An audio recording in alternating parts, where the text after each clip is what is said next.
I bought a backhoe this week. I saw Ooh. that. Yeah, we bought a John Deere backhoe. Is it Only brand ever, new or used? no, it's used. We can't afford a brand new backhoe, 200 grand. How much No. is a used backhoe? This one was only 63K. What year is it? 2012. Pre-emissions 310S or something like that. I don't know. Big enough to load a triaxle. And it, So backhoes don't depreciate very fast then. no, no, like there's a bottom dollar for a backhoe, right? Like I don't think any backhoe ever goes under like 20 grand or something. I would agree So with that. I don't think I've ever like seen a backhoe lower than 20 grand. even the shittiest backhoe with no windows, no anything is more than $20,000. Yeah. Well, Like, the back tires on a backhoe are probably 3 grand now. oh yeah, yeah. I So bet they're 3 grand for a back tire. yeah, this one all has all brand new tires. So Did you buy it from a dealer or private? uh, I bought it from the same person I bought my tandem from.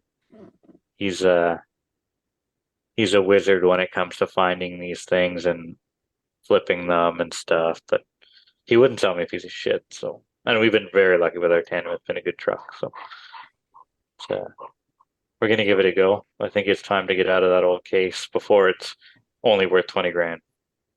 So, It's only worth. not that it's worth that much more now, So but is a new backhoe actually 200 grand now? yeah, I'd say it's up near there. Yeah, Wow. 180K. Did you price a new one or? No, no, because we honestly, it's a yard machine. We hardly ever take it out of the yard. It loads mulch. It cleans the snow from the yard with the push box. So It's why did you think you needed to replace it then? I'm just wondering. because I'm afraid that something's gonna break on it and it's gonna cost me like 5 grand to fix it. When I'd rather just sell the whole thing and have another machine that I can keep for the next 10 or 15 years and not have to put much into because it's How, already done. how many hours are on the backhoe? 6,700, which isn't much, right? The Is backhoe that go to your backhoe or the 15,000. backhoe you bought? Oh, the backhoe that I own, the case is I don't know, the hour meter stopped running at 6,700. I don't How know what long that ago means. was that? I don't know. I've had it for 4 years and the meter hasn't moved. Uh, But it's only been to 3 or 4 sites, right? Like I'd say maybe 400 hours of work. do you road it? Do I what? Well, like if you got to take it somewhere, do you road that bitch? Like someone gets in it and drives it down the road? Oh yeah. Oh Yeah. yeah. That's the In great thing town? about a backhoe. That's You can yeah. road it. Yeah. Yeah. Our loader has been all over town.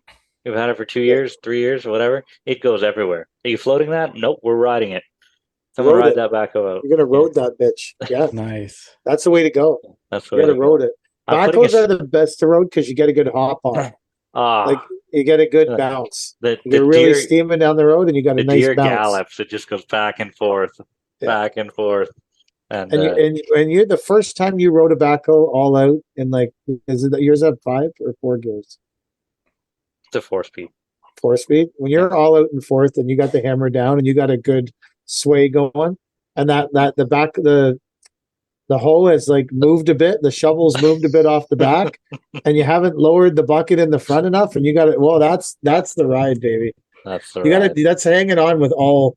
You got to hang on with 2 hands on the steering wheel. There ain't no. Oh yeah, You ain't doing the lean back. You're right over the wheel, yeah. white You're right over knuckling the, it, white knuckling it as it goes. "Rah, rah, rah," like I and remember you those. can't go any faster, and the traffic's backed up behind you, and you're Oh yeah, riding the shoulder a little bit, and but you don't want to get too close to the shoulder because you get sucked into the ditch yeah. like really fast. Oh yeah. You Oh, got the I've been weird there. angle, and you're trying to lean Yeah. this way in the backhoe while you're driving it, like Because you against the think your slope of the 100 and road. some pounds is gonna offset. You're telling me you don't do it? Oh yeah. Yeah, Oh you yeah. got to lean on, Oh yeah. white knuckling it with a lean, and you don't want to shift out of fourth because you don't want 500 cars behind you. I No, love that's road. it. I haven't roaded a piece of equipment in a long time. That's yeah. More I in wish my early days. Now the workers have to do it for me. I ride in my comfortable Ram truck while they're roading it to the site. like roading to the site. Love it. I used to love roading equipment. It was I such a blast. I'm getting stickers for the back of the road machines that say you should have left earlier, and just plastering them on the You back. should get the stickers that say "Good enough for the girls I go with." That should be a theme for everything. Isn't that what it says on your shirts? Oh yeah, good enough for the girls I You go. put it right on the back of "Fast enough for the girls I go with." Yeah, yeah, I'm Right on sure. the back of the loader. You have a Okay. Kubota loader, right? No, we had a case loader. Piece loader. Yeah. You're gonna swap that out for a Kubota loader so you can match all No, orange. no, they don't make them big enough for Kubota. The R So 640. How much bigger is yours? I think 3,000 pounds bigger. Wow, that's bigger. That's a So lot bigger. that's a fair chunk bigger. But I like a What do you Kubota. It's do with the just loader? a lot of sod, a lot of bombing in materials. Honestly, like I didn't think we'd use it like we use it. It's been awesome. Like You should put between a that, tow rotator on it. I don't think you can. I'm just joking. But between that loader and that 8-ton shovel, I think we're a real landscape company now. Like we're a real commercial landscape company. Before, I think like we were just joking around. We were just fucking around doing little things. But with this stuff, like we can do most things that are asked of a landscape contractor. Yeah, take So on bigger jobs. yeah, Plus, and you I have a would tandem. You have your own like yeah, legit truck. legit truck. Yeah. Yeah, you're not running a single axle. No, I love our big single axle, but I'm not it's saying it's a bad vehicle. I'm just saying yeah, you're trying to say like you're. I'm a legit. Posted the picture of the tandem with the 8-ton on the float. yeah. That was a pretty legit picture. I would like frame that and put it in my house. Like it would be like my wedding picture and then that right beside it. Like that's Yeah. what one of the highlights of my life. That thing. My highlight today was I made this deal on this flat deck for our bin truck because last year during the rush when the suppliers were swamped, a lot of people were calling us to move pavers, which is a bitch in a bin. You got to drag them and blah blah blah. So in the winter, I was like, "Ooh, I made this." It turned out well, it was a good deal, but at a horrendous time for this flat deck. So since we've had the flat deck, it has never left our yard once. It has rusted. It has sat in the same place for so long that there's rust drippings in the regrind from it, the water running down it and carrying the rust into it, so you can see the pattern of the stake pockets on the side of it from the rust. Uh, but today we had to get 2 buggies from our commercial site because they needed to come off site. And today I woke up and I said, today I vote for change. Today I take the flat deck to get these motherfucking buggies. And so I took the flat deck out and we flat decked these buggies home. And it actually made me kind of nervous and anxious because normally when you put stuff in a bin truck and float it, there's like a bin and the stuff can't fly out the side because it's in a bin. But now there's like this elevated. Now these things were strapped down, totally legit. But just every time I looked in the mirror, I was like, man, I can't see that one because on one Yeah. side of the bin truck that I drive, it has this stupidly huge muffler because of some stupid exhaust regulation that year, 2009, and you can't see the rest of the truck because this muffler is in the way. And I'm like trying to see the buggy going, did that thing move? Is it sliding off the deck? Fuck. And I was like, man, I actually don't like this flat deck very much. Maybe this thing's going on Kijiji. I'm not sure. No one has called us for any purpose with this thing. This may not have been my most brilliant financial move ever to get a hold of this flat deck, but we did today move 2 buggies with it. So I did accomplish something with the flat deck. Nice. Yeah. I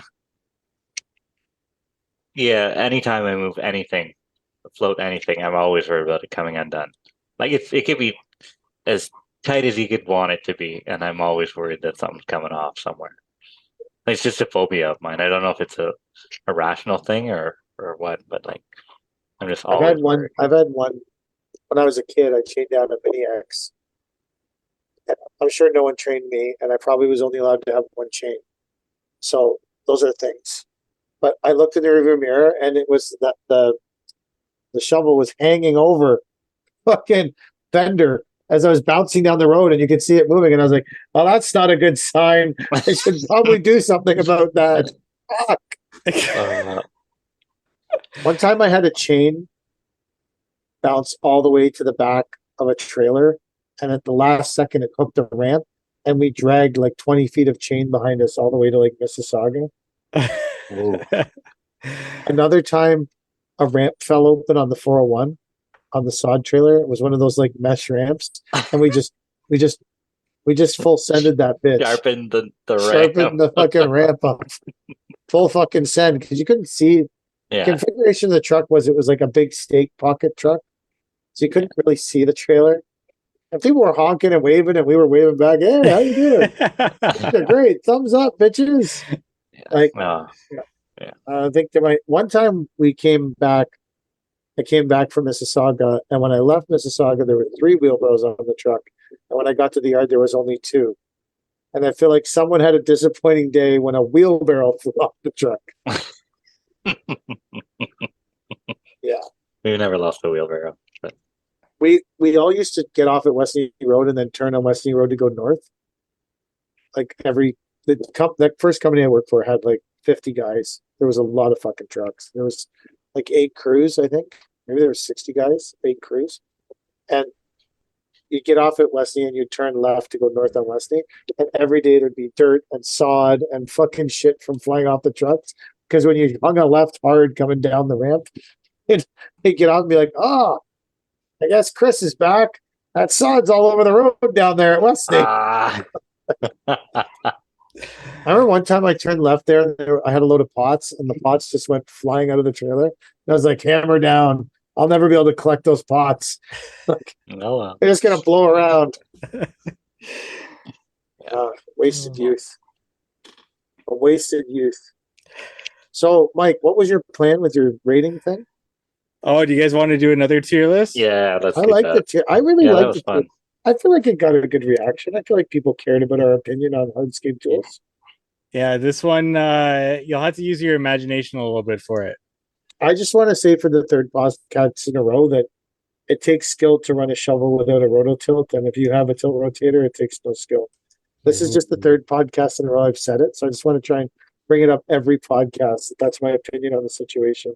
Only the unskilled get tilt rotators. Have you ever run one, like even No, for a I've minute? I've never run one in my life. Yeah. I've never run one. I think it like expands your brain a little bit, like because you're so used to not doing it, like so used to digging normally. Then you get in one of these things, and all of a sudden it's another dimension, and like it for the first 5 minutes, your brain hurts a little bit. I think my brain would hurt for more than 5. I've been doing the same things for like 20. I'm just like facetiously saying that because I know someone will get really upset, and I like to see people get triggered over things that are obviously total bullshit. But I don't know if I could fathom doing it. I don't know. You get used to it. It's I feel like I'm like 50. Is this something I need in my life? Like I'm 50. Yeah. I've been successfully digging everything for my whole life without one. Since I was like since I was like 13, I've been successfully digging projects and making money without something that costs $50,000 extra on it. But did you ever want to move material sideways? Yeah, you just push it sideways with the bucket. Yeah, but it's not the same. So that being said, I do like the tilting bucket. I do like the tilt bucket. So yeah. Maybe this is just a different version of it. Yeah. But see, I got introduced to a tilt bucket when I was like 25. I was young. I was adaptable. I was ready for my mind to expand. Now I'm just full of anxiety and fucking scared. Full of anxiety. Scared of everything. Like, what if I screw up that tilt rotator? What if I spin it too fast? What are we looking at this for, Mike? What is this? This is one of our reviews that came in from Crunkleton Landscape. So thank you for the review. You can leave a review on Apple Podcasts. We'll read it here on the show. This one is titled Guru. And it says, y'all are the best. Knowledge with lots of serious but not serious laughter may or may not be the best podcast out there. If we knew the numbers, it probably is, but probably isn't. So thank you, Crunkleton Landscape. That was a great review. Thank you so much for that. Yes, that's a good review. All right, so this is the next tier list that I made up, and so this one is, last one was Hardscape Tools. This one is Hardscape Materials. Oh, So you'll have to use your imagination on some of these, but I'll talk you through it. We did get some recommendations, which was awesome. If you have any other recommendations of tier lists that we should do, for example, we'll be doing like a Hardscape food tier list. But any other tier list that you want us to do, just shoot any one of us a message. Complaints always go to @thelandscapedaddy. So just so you know that there. yeah, file them. You know what I thought was really productive with Chad this week? He said, "Ask me questions," and people asked him questions, and then he responded. Because I put up a link the other week that said, "Ask me questions," and then never responded to any of them. I was like, "Wow, that's how you do that." Chad's following through. You follow through. I usually do follow through. I still intend to. I just because you can go back in your story, and then I like to respond live though. Chad cheats; he types it in. I've never followed through on that. I've always forget to, whenever somebody asks questions, to do that. All right, what are these items, Mike? All right, so Hardscape Materials here. We're not going to go in order. I'm going to try to group them as we in different categories here. So we've got, just to talk about paving materials, we've got traditional 4x8s. We've got the not so classic, but classic 3 paver mix pattern. So that's modular. The 6x13, 13x13, 13x19 3 pattern. And then we've got large slabs. So we'll start with those 3. How would you rank those 3, starting with the traditional 4x8s? We have got, as always, S tier being the highest, A, B, C, and D. And you'll be able to watch this on YouTube when we upload it in the winter sometime. At some point in the winter, when this gets uploaded, it'll be real and it'll be spectacular. Yes. You guys don't get that reference. Is it the same basket weave pattern we're looking at? No, it doesn't. We don't have to focus on patterns here. We can just focus on the actual material. 4x8s. How much do you like installing them? How much do you like using them on your projects? I love 4x8s. You love 4x8s. I'm okay with them. They're fast and they're light. Oh, I don't like 4x8s at all. They're fast until you have to straighten a line. Yeah, I suppose. Well, if you were good, you'd know how to lay them. Yeah, I'm not. I never claimed to be a good landscaper.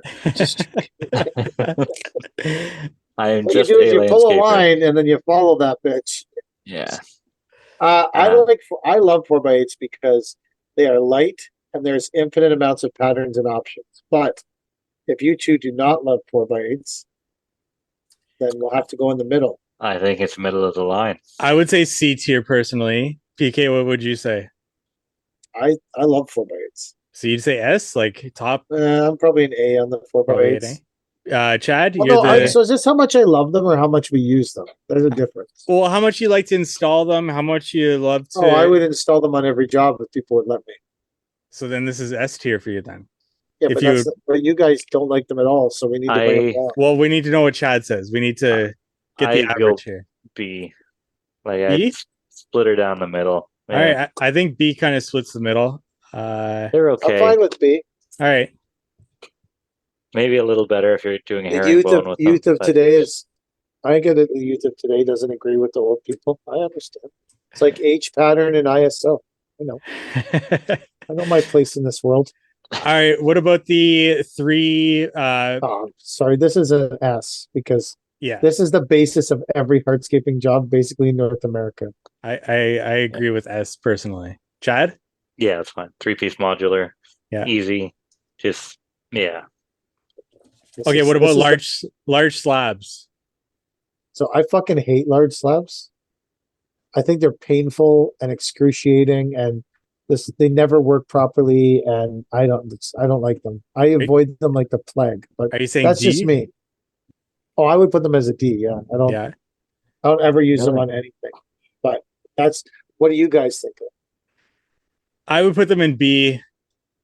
I like the aesthetic. I don't like handling them as much. I And love this that you last pool don't have project to I did, handle I them. didn't like it. Yeah. Well, you're saying, I'm yeah, you're saying if you have vacuum lifters and stuff. See, for Yeah. me, one of the problems is that because there's a tolerance on pavers, like a 3 mil tolerance, a 0 to 3 mil tolerance, building that stack bond is actually really fucking hard. Yeah, Yeah. And there's a lot of fucking around with them because it's although true. that pattern looks easy, if you want to get up on a porch and look down at it, the 3 mil difference, if a paver is, I think it's 3 or 5. I would have known this probably 4 or 5 years ago, but I don't know it now. My brain only has so much space. It's either a 3 or 5 mil tolerance. But the problem is if this one is 3 mil plus, or Yeah, this one is -3, and this one is -3, and you push them together, now you're 6 out on the end of trying to make the stack bond. Yeah. right. Yeah. And if that one is, it's, I just, It's I find very them to, frustrating. it's, and because they tend to be different thicknesses. I don't, I've never had a good experience with them. I don't like them, but that's just me. I'm also old and they're heavy, and I don't like heavy shit. I've had good experience with them up until this year and having to deal with that tolerance issue, as well as so many of them cracked or had holes on the surface of them because it was a face mix. It was such a pain and there was so much waste.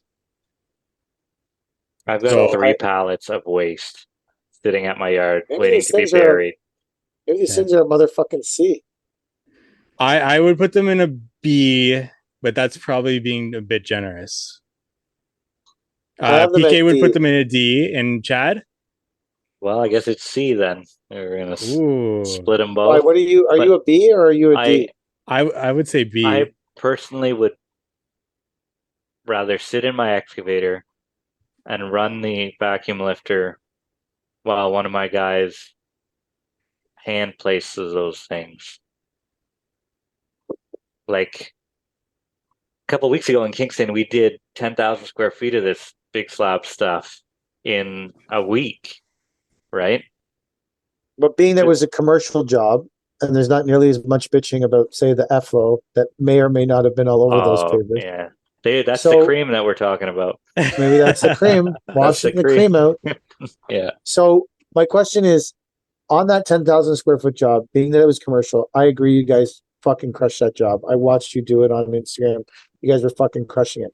But being that the acceptance for the tolerance of those things to not be absolutely perfect is far greater where you were doing it than in someone's backyard, do you think you would have been able to put down the same square footage where someone was like, that one's a millimeter higher, that one's a millimeter lower, that one's, would you have been able to do the same kind of square footage? Like, what were you guys allowed? Like, were you guys lifting one that was too high out and lowering it? Or were you just saying, Actually, fuck it, it's going to be what it is? no, that's the only thing that the client came in about. They walked it before it was roller packed, and they were really upset that it was so off. But the roller packer took quite a bit of that out, and we only ended up probably removing 10 or so slabs, which is pretty low. Oh, for 10,000 square feet, that's For fucking 10,000 low as square fuck. feet, that's low, right? Yeah, like that. that's super So fucking low. it was pretty good. And a couple broken ones there, but for the most part, it was okay after we put the roller packer on it. So Yeah, you just know what I'm saying about though, like what's the difference in the tolerance between a commercial job and so yeah. like we've done them where when they first came out, we did them and it was just like people were like, oh, that one's a mill, and I'm like, do you know what kind of effort it is to lift this thing up a millimeter? Like there was Yeah. also no vacuum lifters, and the first time we ever laid them, they told us to do it with wire. Wow. People wrap wire around both sides and put it in and then pull the thin wire out afterwards. Really? Yeah. I think it was like high test fishing line or something. I don't know. It's really fucking. Wow. But we were getting those things like, when they were brand new. I don't know. Someone was posting all these slab jobs and I posted one of the ones we did in like 2017 or something. I don't know what it is, but I personally I find them annoying and you can't, the other thing is everyone who seems to want them that calls me for these things has like some kind of like weird thing where we have to twist the pitch of the fucking patio.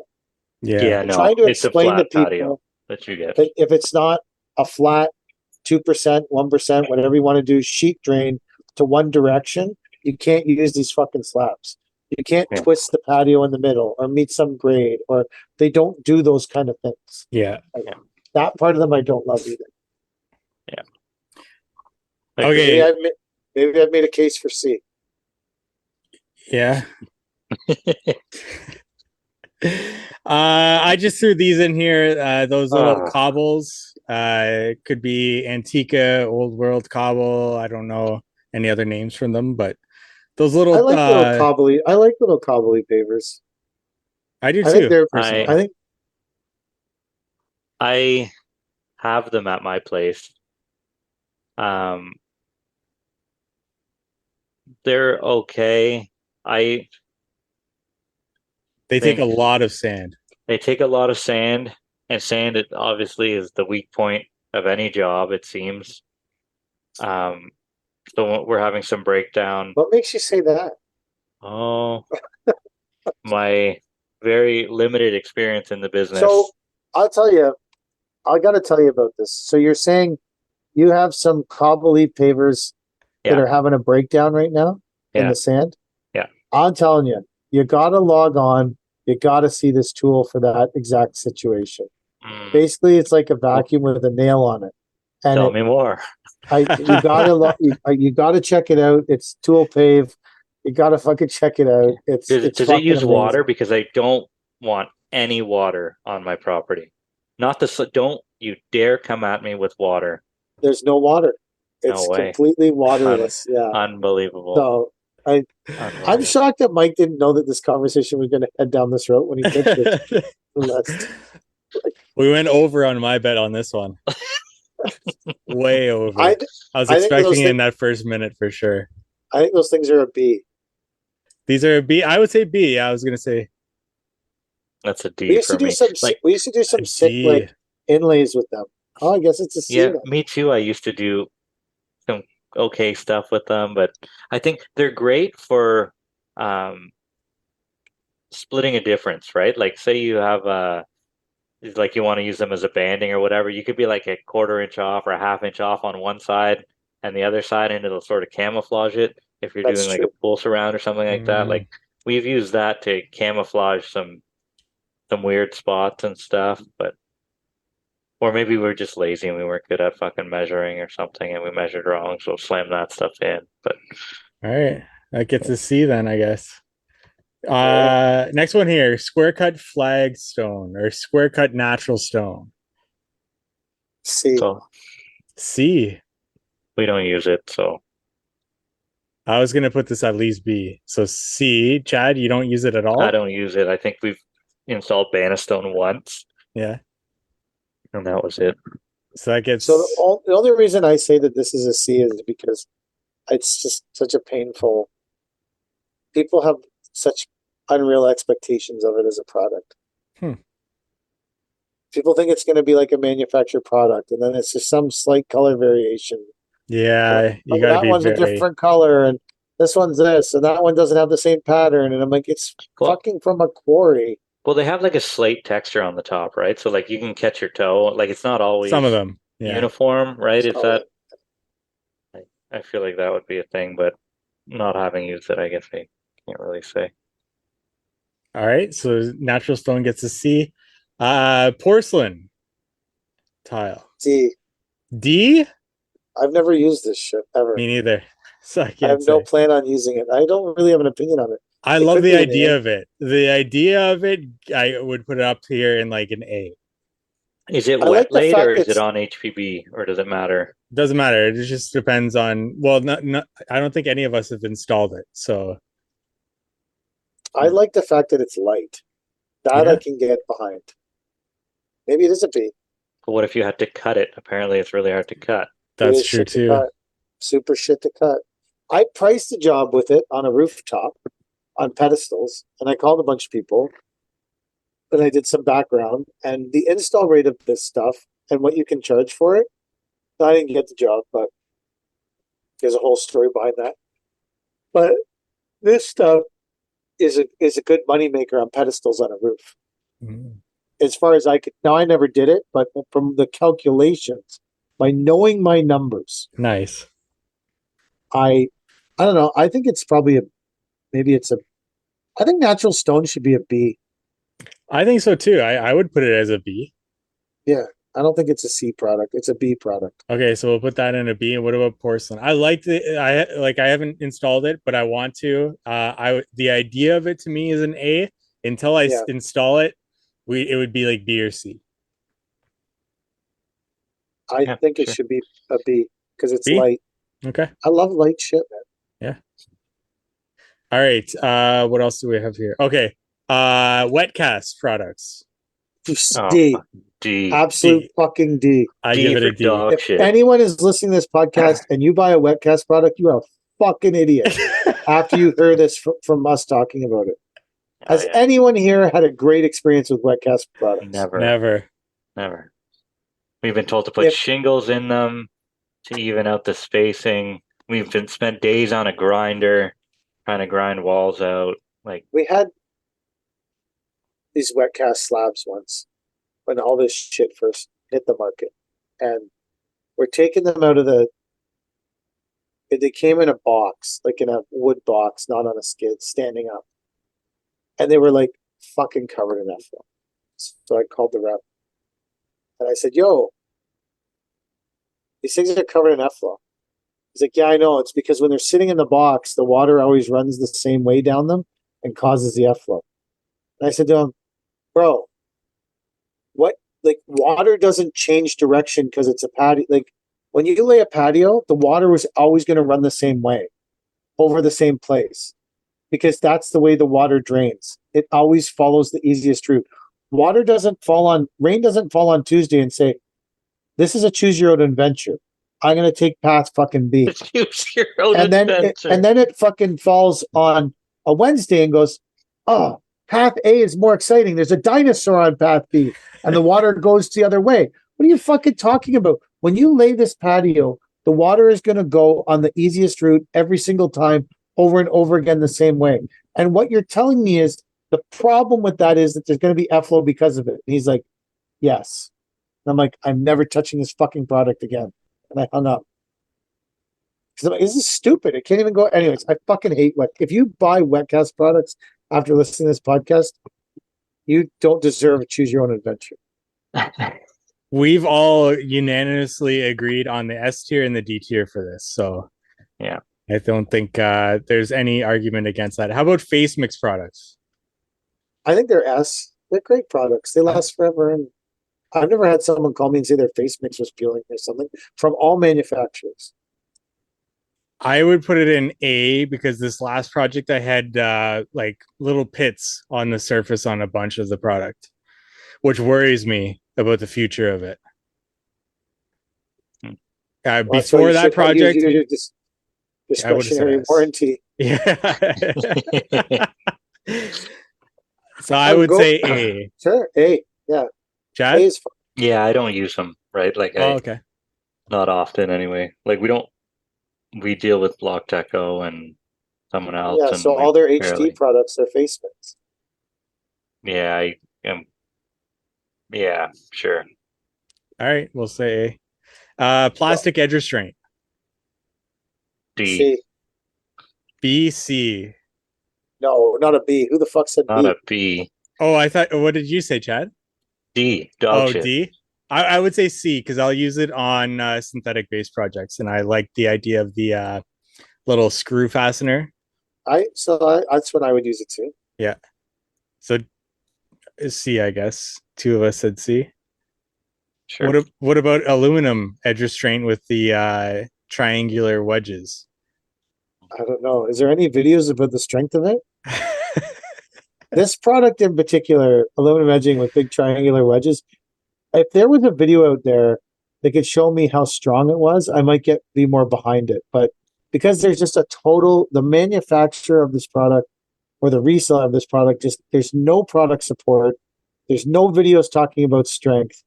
I feel like it's probably a C because if I could get more information about it, I would probably be more interested. I don't know how you guys feel.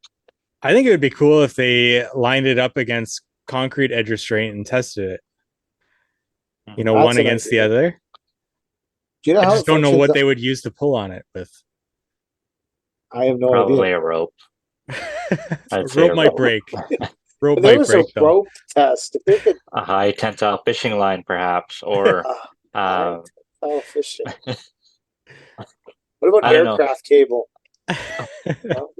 I've never used this edge restraint before, so I can't say anything on it. I I've feel never like used it either. imagine you run out of these triangular spikes or whatever. But like, where do you get another fucking box of these things? Because my retailer sure shit wouldn't sell them. Like, I feel like this stuff is. I've never used it, so I can't offer an opinion. Yeah, me too. So we put porcelain in B. I would say we put this one in C, I guess, for now. If you love this product, or you know anywhere there's a video showing testing on this product, please tag the Not Our Finest Hour podcast, because all three of us are crazily interested in seeing some testing of this aluminum edging with big V wedges. So if anyone knows a place, tag us. We'd love to see a video. How about concrete edge restraint? What do you guys put this? I use it on every job. I like it. Yeah, Every job. Does that mean it's an S tier? I'd put it I in don't. A I don't just know if because the any. grass doesn't like to grow on it. Yeah. I don't know if any edging deserves to be in the S tier. Right, right. Fucking goddamn edging. Polymeric sand. D. D. Fucking hate sand. I hate it. I would I put get this it's in a- B. I get it's a necessary evil. Yeah. I understand that, but I still fucking hate it. Chad? C. I would. C. That splits the If- difference right there. Polymeric yeah. sand. C. You tell me someone who loves in the landscape. If you've been landscaping for any length of time, I want someone to DM us and tell us how much they fucking love polymeric sand and how they have a great experience with it every time they fucking use it. The goddamn reps don't have a great experience with it every time they fucking use it.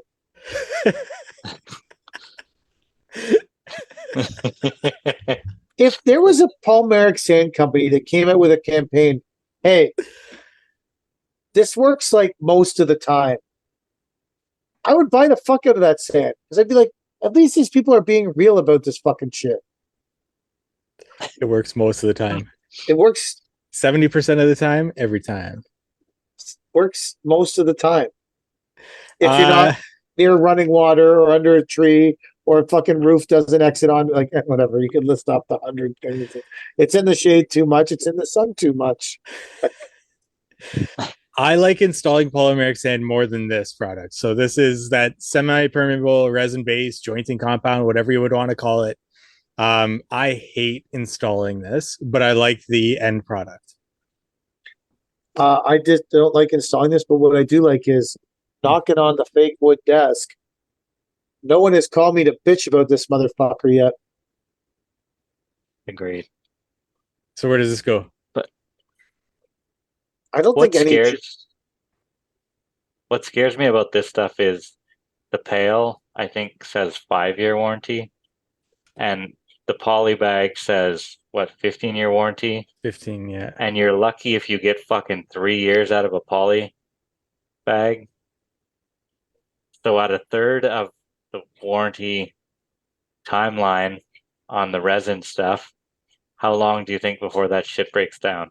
So my oldest job is 3 years with this, and it looks amazing. And I even had to remove 1 or 2 of the slabs, and it held up incredibly well. So here's a question: when you had to remove 1 or 2 of the slabs and you put the new resin in, did it match the old resin perfectly? Yep. Because one of the problems is, like, tomorrow Drake's going to do a tiny lift and relay, and matching the sand is a bitch, because new sand will never match old sand. Doesn't matter Right. whether it's gray or brown or whatever, it'll just never match. But after 3 years, when you lifted that out and you put in the new stuff, did it match? Could you even tell you did the job? No. That's a fucking major fucking advantage in my world. I would put this in B personally, just because I hate installing it. Sure. I'll have Yeah, it the as a B. install sucks. Yeah. I wonder about one of those big rotating wet I brooms. was gonna ask about that too. I don't know. All those people who love rotating shit have those rotating brooms. So Chad, you're on deck. Yeah. On deck to get a giant rotating broom. You're fucking on deck next. Yeah. Where's your walk-up music, man? Where's your fucking walk-up music? All right. What about synthetic base, paver base panels, whatever you want to call it? I like that product. I think it's a B. I don't think any synthetic panel should be an A or an S. I don't know. I think in its place, it's a great product. Yeah. I think B is a nice, safe way to go about it. I think it's a great fucking product. I would say personally, it's on the edge of B to A for me, but I think B is the more safe bet. I've never been dissatisfied with this product in all the times we've installed it. Very true. It does exactly what's advertised. I've never had someone call me back with a fucking complaint or a problem that we had to fix. I know Chad has a different experience than me, but I've never had any problems with it. How did that all get started out, Chad? It didn't. The product rep just dragged his arse so long that the whole thing's still on the back burner. So Chad, where would you put this? It's a B. It's a tool to have, but we own equipment that can dig a patio pretty quick. And yeah, we have buggies. Great a buggy. Yeah, maybe we'll buy a buggy next year. Chad's anti-buggy. No, I'm not anti-buggy. It's just it's another thing to float to the job, and you know. All right, a couple more that I didn't put on this, but it's related to, I guess, base. Open graded base. Where would you put that? S. S. Chad? Yeah. Yeah. It's just so clean and easy. Then what about a dense graded base? Where would you put that? I haven't done it in so long. I don't fucking know. Like every commercial job there is. B. It's just yeah. normal. Like it's just middle of the road base that you've been doing for years and years. But I would put the paver base panels above dense graded base. If there was a ranking within B, I would put the paver base panels first. I feel personally. That. Yeah. 3 more here really quick. Landscape or outdoor lighting or hardscape lights. So I think they look sick. But I've never we've had a lighting company. We've worked with lighting companies to do lighting installs on our jobs. Yeah. In retrospect, that might be my greatest regret. I love lighting. It really doesn't actually seem that complex to do these lights. No. I would put this in A for sure. I think that most people would put it in A, and I am not whenever we've done it, the clients have loved it. Just love the lights. I would want to put this in S personally, just because I wouldn't install a space without lighting. So when you price your jobs, do you give lighting as an option, or it's just this is the lighting cost? I just let them know that I've incorporated lighting in here, but it is something that they could remove. And if they do remove it, I still set up some sort of lighting throughout the process so that they can actually get a better idea of it. Have you done any jobs without lighting? I have, yes. And then I've gone back years later to reinstall lighting. So what do you think that the percentage of jobs you do lighting versus don't do lighting is? Probably about 70% of my jobs I do lighting. So you think this is an A for you? This is at least an A, but I can't see a backyard without lighting. So it's got to be S, I think. I don't do lighting, so I'm going to just roll with Mike on this. Chad? I'll defer to Mike as well. Whenever I think landscape lighting, I'm still thinking like those shitty old fucking drill a hole through the cap or whatever and have it stick up a little bit, or those really Yeah. old ones with like the yellow face plate that replace a Yeah. block or something like Yeah. that. Like all the shit they did like 15 years ago. And I'm just like, that is all tacky as hell. I had to be the guy on our janky drill press drilling the lights for contractors when I worked at the dealer. Yeah. It sucked. Gas fire features? I've done them. I've never had a client that was disappointed in it. Yeah, same. I had a client who was disappointed in the location of his, even though I had 100 emails saying, "Do not locate that there. It's stupid." The guy insisted to put it there, and then when I went back 2 years later, he's like, "You were so right about this location." I'm like, "Yeah, it's asinine." So, anyways, other than that, but he loved the fire feature, just not where it was. Everyone loves them always. Yeah. I hate having to put in the gas line and then wait for the Yes. inspection and then cover it in and continue to build because the gas guy can't come for 3 days after it's put in. And you're trying to build one side of the pool surround and not the other where the fucking fire pit goes. And yeah, I like a wood burner, but I'm partial to lots of smoke out this way. All right, where'd you guys put this? I think it's a B. It's a B. I'll agree with that. And then finally, ponds or water features, whatever you would want to say. So I don't like ponds and water features, and I don't deal with them because it's just a fucking headache. Yeah, But I know I lots of people agree. who love them. I hate them. Okay, so I guess these fuckers are a D. I like the idea of them. Dealing with it after the fact, I would have to say D. I had a pond at my last house, and my dogs would always go in it and like catch frogs and shit. And they would always come in the house soaking wet. You couldn't keep them out of the pond. Yeah. I never thought about this being a problem, but It was a real problem. Like, especially if you let the water go a little bit and it got a little stinky, and the dogs would jump starting in to it. smell like the inside of your truck. Yeah, exactly. Yeah. Hey. Yeah. Tier list number 2 done. Yeah, hardscape materials in the bag. In the bag. We need hardscape foods. Yeah, that'll be next. Well, it should be food and drink, I think, because just foods would be hard. Like, it should be hardscape consumable items, like drugs. Where do you rate meth on the tier list? Where do you put meth? Like, I feel like meth should be on the tier list. You know, like, Meth. Where do you put opioids on the tier list for hardscape? All right, guys, I got to get going. All right, that is the end of the podcast. Bye.